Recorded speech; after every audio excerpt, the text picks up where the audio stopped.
Common आइन effect के बाद जो नेक्स्ट टॉपिक है वो है बफर सॉल्यूशन। बफर सॉल्यूशन भी पढ़ते हैं, इसको बुफर सॉल्यूशन भी पढ़ते हैं। इसकी भी डेफिनेशन और टाइप्स, शॉर्ट क्वेश्चन है, what is buffer solution, give its types. Buffer solution की डेफिनेशन है दो solutions which show resistance to change in their pH when a small amount of acid or base is added into them।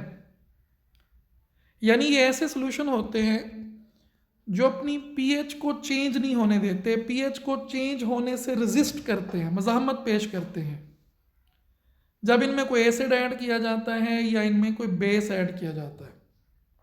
Normal process ये होता है कि अगर हम किसी सॉल्यूशन में एसिड ऐड करें तो उसकी पीएच कम हो जाती है, अगर हम किसी सॉल्यूशन में बेस ऐड करें तो उसकी पीएच ज़्यादा हो जाती है। ये स्पेसिफिक सॉल्यूशन है, जब हम इनमें स्मॉल अमाउंट एसिड के ऐड करते हैं तो ये पीएच को कम होने से रोकते हैं, जब हम इनमें बेस ऐड करते हैं तो ये पीएच को ज़्यादा होने से रोकते हैं, रेजिस्टेंस प्रोवाइड करते हैं।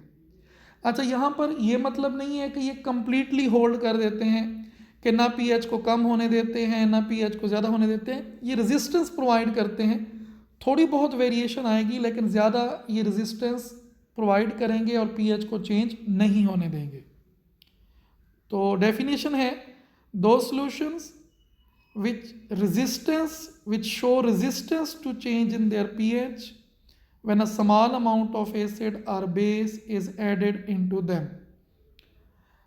ये सॉल्यूशन होते क्या है? ये सॉल्यूशन या तो किसी एसिड और उसके साल्ट का मिक्सचर होते हैं या बेस और उसके साल्ट का मिक्सचर होते हैं। तो इस लिहाज से हम देखें तो हम कहते हैं there are two types of the buffer solution, one is acidic buffer and number two is basic buffer.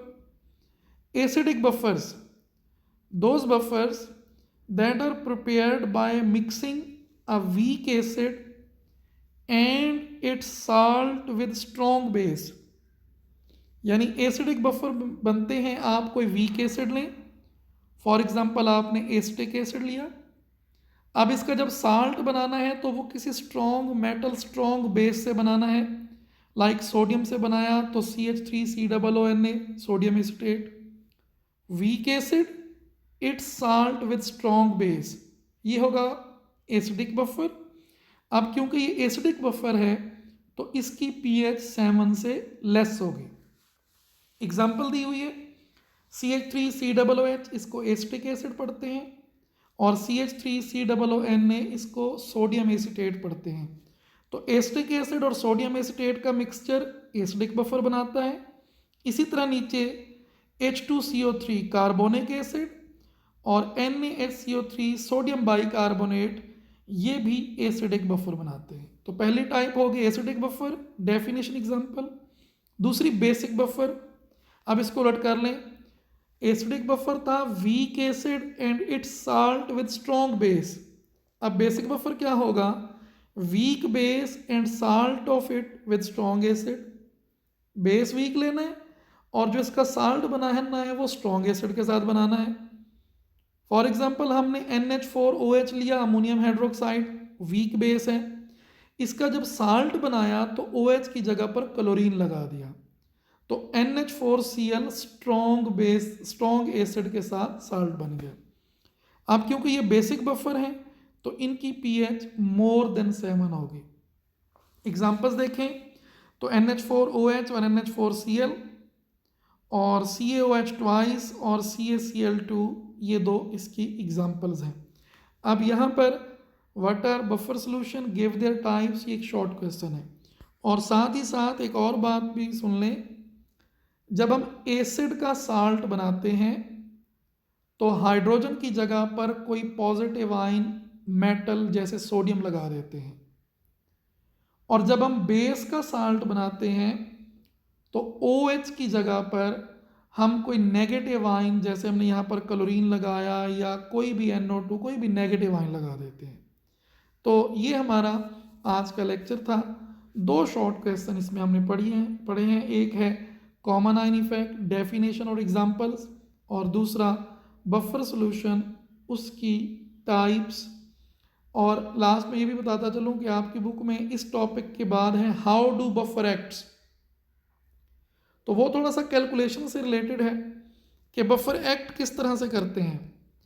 तो उसकी समरी मैं आपको बता देता हूँ कि बफर होता है एसिड या साल्ट का मिक्सचर या बेस और साल्ट का मिक्सचर।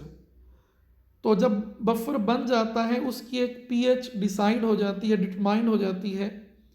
अब उसके बाद अगर आप उसमें एसिड ऐड करो तो वो इस तरह से एक्ट करता है कि हाइड्रोजन को न्यूट्रलाइज कर लेता है।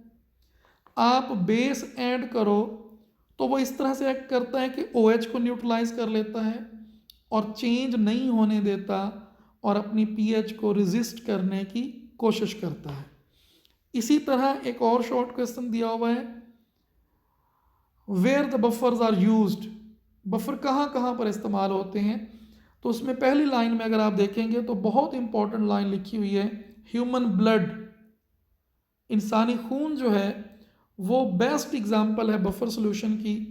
और इंसानी जो ब्लड होता है उसकी पीएच आपको पता है एक फिक्स रेंज है, उससे अगर पीएच थोड़ी सी ज़्यादा हो जाए तो डेथ हो जाती है, उससे पीएच थोड़ी कम हो जाए तो डेथ हो जाती है। तो ये दो ऑब्जेक्टिव पॉइंट ऑफ व्यू से पढ़ लेने आपने, एक हाउ डू बफर एक्ट और दूसरा where buffer solutions are used.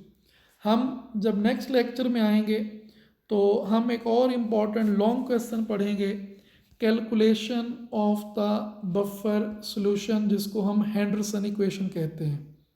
तो ये हमारा आज का टॉपिक था, बिल्कुल सिंपल है।